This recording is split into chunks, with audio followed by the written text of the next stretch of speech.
अस्सलामुअलैकुम to all of you. उम्मीद करती हूँ कि आप सब लोग खैरियत से होंगे। आज के हमारी वीडियो का जो टॉपिक है वो है चैप्टर की लास्ट एक्सरसाइज, चैप्टर नंबर 1 की एक्सरसाइज 1.5, जो बड़ी छोटी और बड़ी आसान सी एक्सरसाइज है। इसमें हमसे कह रहे हैं calculate the square of the following numbers. हमें इन नंबर्स की क्या निकालना है, स्क्वायर निकालना है। जब भी आपके वर्ड स्क्वायर का सुनेंगे इट मीन्स कि वो नंबर जो है हमारे पास 2 टाइम्स आ रहा होगा। तो हम इसको लिख के आपको दिखा देते हैं। सबसे पहले मैंने अपना क्वेश्चन रिपीट किया, मुझे पार्ट नंबर ए में 14 का स्क्वायर निकाला, तो मैंने यहाँ पे 14 लिख दिया। अब मुझे 14 का स्क्वायर निकालना है, इट मीन्स 14 मल्टीप्लाई बाय 14 होगा। और या तो मैं इसको इस तरीके से लिख सकती हूँ, या मैं क्या कर सकती हूँ सेकंड में कि मैं 14 के ऊपर एक छोटी सी पावर लिख दूँ, दैट इज़ 2। अब मैं 14 को 14 से मल्टीप्लाई कर लेती हूँ, तो 14 को अगर मैं 14 से मल्टीप्लाई कराऊँ तो मेरे पास जो आंसर आ रहा होगा दैट इज़ 196, और ये आपके पास इसका आंसर होगा। अब हम चलते हैं पार्ट बी की तरफ। इसमें भी हमें ये किया कि 56 पहले मैंने ऐसे ही लिख लिया, 56 को मैं मल्टीप्लाई कराऊंगी 56 से, स्क्वायर का मतलब ये होता है। और यहाँ तो मैं ये कर सकती हूँ, यहाँ मैं ऐसे भी लिख सकती हूँ कि 56 के ऊपर मैं छोटी सी पावर लिखूँगी 2, इट मीन्स 56 यहाँ पर 2 दफ़ा मौजूद है।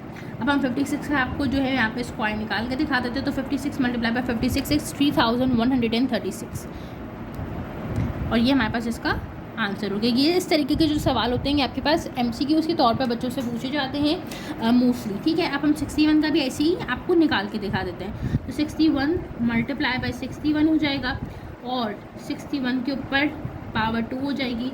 अब हम 61 को आपको मल्टीप्लाई करा के दिखा देते हैं। 61 मल्टीप्लाई बाय 61 इज़, जो हमारे पास आंसर आ रहा है वो आ रहा है 3721। तो यहाँ पे मैंने लिखा 3721। इसी तरीके से हम अपने तमाम तर पार्ट्स जो हैं वो यहाँ पे सॉल्व कर लेंगे। अब हम 23 को सॉल्व कर लेते हैं। तो 23 लिखा है सबसे पहले मैंने। अब मैंने यहाँ पे क्या लिखा, 23 मल्टीप्लाई बाय 23, और 23 के ऊपर पावर मेरे पास आएगी 2 यहाँ पर, क्योंकि हम स्क्वायर निकाल रहे हैं। 23 को आप 23 से मल्टीप्लाई करा लें, तो 23 मल्टीप्लाई बाय 23 हो गया मेरे पास 529, और ये इसका आंसर हो गया। अब हम 78 का सॉल्यूशन कर लेते हैं, जो आपके पास पार्ट नंबर ई बनता है। 78 आ गया, 78 मल्टीप्लाई बाय 78 आ गया। और यहाँ तो मैं इसको इस तरीके से लिखूँ, यहाँ मैं इसको इस तरीके से लिखूँ कि 78 की पावर पर छोटी सी 2 आ गई। 78 को आप 78 से मल्टीप्लाई कराएंगे तो हमारे पास जो आंसर आएगा वो आएगा 6084। अब हम 35 का भी सॉल्यूशन कर लेते हैं, जो आपका पार्ट एफ बनता है। तो 35 मैंने ऐसे लिख दिया, और 35 मल्टीप्लाई बाय 35 हुआ, और 35 की छोटी सी पावर हमने बना दी 2। अब हम 35 को 35 से मल्टीप्लाई कराएंगे तो हमारे पास जो आंसर आ रहा है वो आ रहा है 1225, और ये मेरे पास इसका आंसर हो गया। अब हम चलते हैं आपके पार्ट नंबर जी की तरफ, जिसमें हमारे पास 47 का हमें स्क्वायर निकालना। तो हमने अगेन यही किया कि 47 लिख दिया। 47 को मैंने मल्टीप्लाई करा लिया 47 से, और या तो मैं इस तरीके से लिखूँगी, यहाँ मैं लिखूँगी 47 की होल पावर 2 छोटी सी। अब हम 47 को मल्टीप्लाई कराएंगे 47 से, तो मेरे पास जो आंसर आ रहा है वो आ रहा है 2209। अब हम चलते हैं पार्ट एच की तरफ। इसमें हमारे पास 13 का हमें स्क्वायर निकालना है। अच्छा, जो छोटे छोटे नंबर्स हैं जैसे 2 से 20 तक में आ रहे हैं, उसके स्क्वायर्स आप याद कर लें तो अच्छा रहता है। अदरवाइज़ आप ये करें कि इनको याद कर लें, वरना आप इसको कैलकुलेटर से सॉल्व कर लेंगे। आप मैनुअली भी सॉल्व कर सकते हैं, अगर आपकी स्कूल में जो है वो कैलकुलेटर अलाउ नहीं है तो आप 13 को 13 से मल्टीप्लाई करवा लेंगे। तो 13 मल्टीप्लाई बाय 13, और 13 की पावर 2 हो जाएगी। 13 की मल्टीप्लाई बाय अगर मैं 13 करूँगी तो मेरे पास यहाँ पे जो आंसर आ रहा है दैट इज़ 169। अब हम पार्ट नंबर आई के ऊपर चलते हैं। इसमें 64 का मुझे स्क्वायर निकालना है। 64 अगेन मेरे पास जो है वो 8 का स्क्वायर होता है।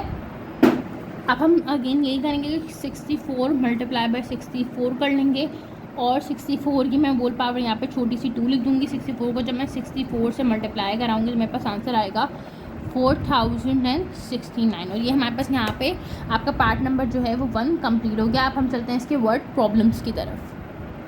हमारे पास इस सवाल के अंदर कह रहे हैं a square shape floor of a masjid has the length of 12 metre. हमारे पास एक स्क्वायर शेप फ्लोर है मस्जिद का, एक मस्जिद का फ्लोर है, ज़मीन है, जिसकी जो है वो फ्लोर की शेप जो है वो स्क्वायर में है, और उसकी जो लेंथ दी हुई है वो हमारे पास 12 मीटर की दी हुई है। What is the area of the मस्जिद। हमसे कह रहे हैं कि आप ये बताएं कि अगर हमने लेंथ आपको 12 मीटर की दी दी है तो उस जो मस्जिद है उसका टोटल एरिया कितना होगा, ठीक है। सबसे पहले आपको क्या करना पड़ेगा कि आपको एक स्क्वायर शेप में जो है वो डायग्राम ड्रॉ करनी पड़ेगी। यहाँ पे मैंने लिख दिया 12 मीटर, मेरे पास लेंथ दी हुई है 12 मीटर की। अच्छा, स्क्वायर की प्रॉपर्टी क्या होती है कि अगर हमारे पास स्क्वायर की एक साइड की जो लेंथ है वो 12 है तो इसकी भी 12 होगी, इसकी भी 12 होगी और इसकी भी 12 होगी, क्योंकि हमारे पास जो स्क्वायर की चारों साइड्स होती हैं उसकी जो लेंथ होती है वो इक्वल होती है। वेयर एज रेक्टेंगल की हमारे पास दो साइड की लेंथ इक्वल होती है, दो साइड की लेंथ इक्वल होती है पैरेलल साइड्स की। स्क्वायर में हमारे पास ऐसा नहीं होता। अच्छा, मेरे पास स्क्वायर की शेप थोड़ी सी ख़राब हो रही है, आप लोग उसको पेंसिल और स्केल से प्रॉपर ड्रॉ करेंगे तो वो ठीक बन जाएगी। हमारे पास कहते हैं स्क्वायर शेप फ्लोर। हमारे पास सबसे पहले जो फ्लोर की लेंथ दी हुई है हमारे पास दी हुई है 12 मीटर की। मैंने लिखा length of the floor is equal to 12 metre. ठीक है, अब हमारे पास हम हमसे क्या कहते हैं, एरिया ऑफ द मस्जिद हमें मालूम करके बताया। तो मैंने यहाँ पे लिखा एरिया ऑफ द मस्जिद is equal to question mark. मुझे एरिया जो है वो नहीं पता। मैंने यहाँ पे क्या किया, यहाँ पे मैंने डेटा की हेडिंग डाल दी और यहाँ पे मैंने इसकी सॉल्यूशन की हेडिंग डाल दी। ठीक है, मुझे पता है कि एरिया ऑफ द स्क्वायर क्या होता है। मैं यहाँ पे सबसे पहले अपनी प्रॉपर्टी अप्लाई करूँगी एरिया ऑफ द स्क्वायर की। Area of square is equal to length multiply by length. It means कि अगर मेरे पास यहाँ पे लेंथ 12 मीटर है तो मैं 12 को मल्टीप्लाई कराऊंगी 12 से।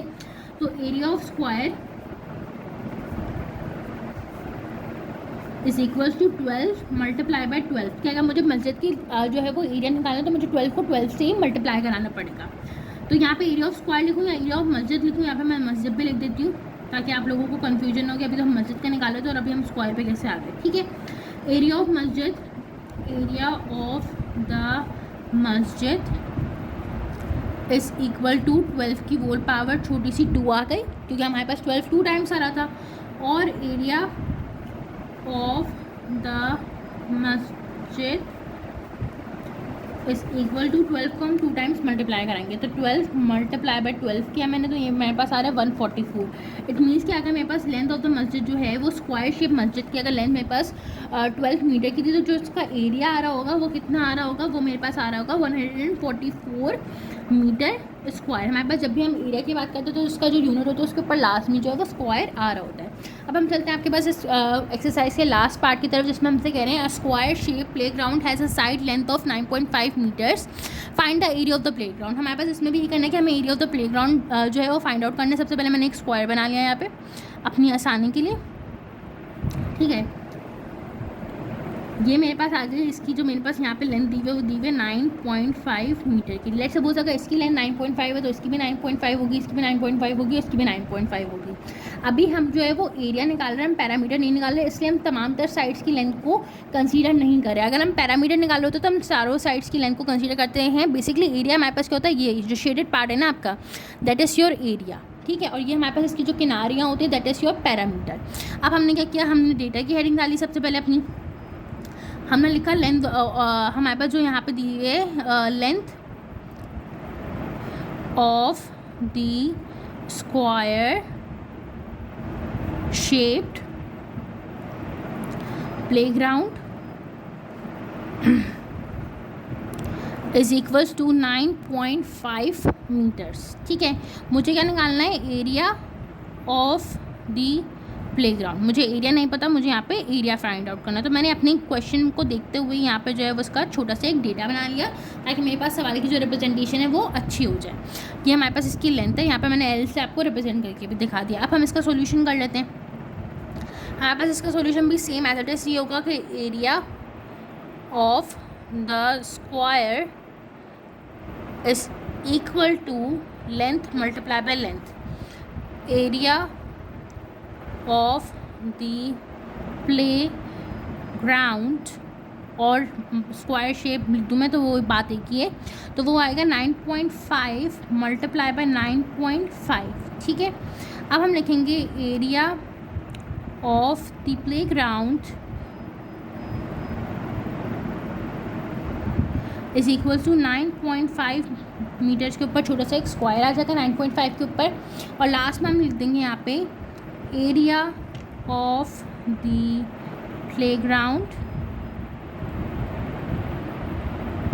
इज इक्वल्स टू 9.5 को हम 9.5 से मल्टीप्लाई कराएंगे तो 9.5 multiply by 9.5 is equals to आ गया 90.25। यहाँ पे 90.25 मेरे पास इसका आंसर आया तो मैं यहाँ पे लिखा 25। अब हमारे पास यहाँ पे क्योंकि मीटर्स में दिया होता है तो यहाँ पे मेरे पास जो भी यूनिट होगा उसका मीटर के ऊपर स्क्वायर आ गया। यहाँ पर सेंटीमीटर में होता तो मैं सेंटीमीटर के ऊपर स्क्वायर लगा देती। उम्मीद करती हूँ कि आपको जो चैप्टर नंबर 1 की एक्सप्लेनेशन है वो समझ आई होगी। अगर कोई भी क्वारीज हो तो काइंडली उसको कमेंट बॉक्स में प्लेस कर दें और मुझे अपना रिव्यू ज़रूर प्रोवाइड करें। इंशाल्लाह चैप्टर नंबर 2 के ऊपर हम जल्दी वर्किंग स्टार्ट कर देंगे। तब तक के लिए अपना ख्याल रखें। फ़ी अमान अल्लाह, अल्लाह हाफ़िज़।